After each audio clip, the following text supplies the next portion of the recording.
พอแต่ตื่นนอนมาเนาะสิ่งแรกที่เราสิเฮ็ดก็คือการไปเปิดประตูเพื่อรับเอาบรรยากาศตอนเช้าๆเนาะบรรยากาศตอนเช้ามื้อนี้อากาศดีหลายเลยท้องฟ้าแจ่มใส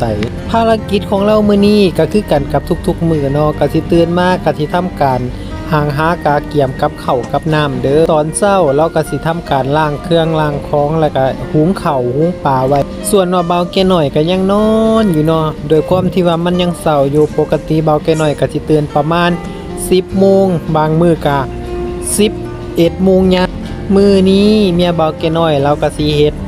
แกงปลาแห้งใส่ผักตำนิลเด้อ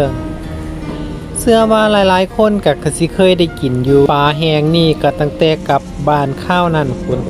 ยังกินบ่ทันหมดอยู่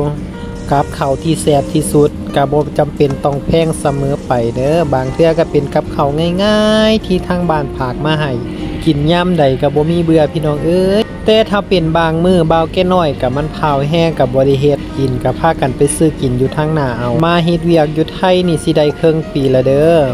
ปีใหม่นี่ว่าสิกลับเมื่อหาลูกก็บ่ได้กลับซ้ำอดเอาเนาะถ้าสงกรานต์จังกลับเมื่อบัดด้วยปัจจัยหลายๆอย่างแล้วก็ค่าใช้จ่ายแน่ก็อันใดพออดทนได้ก็อดไปก่อนช่วงนี้แกงปลาแล้วเพิ่นก็ปลุกลุกมากินข้าวเนาะอยากบอกว่ากับข้าวมื้อนี้ตอนเช้าแซ่บกินข้าวไปน้ำลมกันไปน้ำม่วนมื้อเช้านี้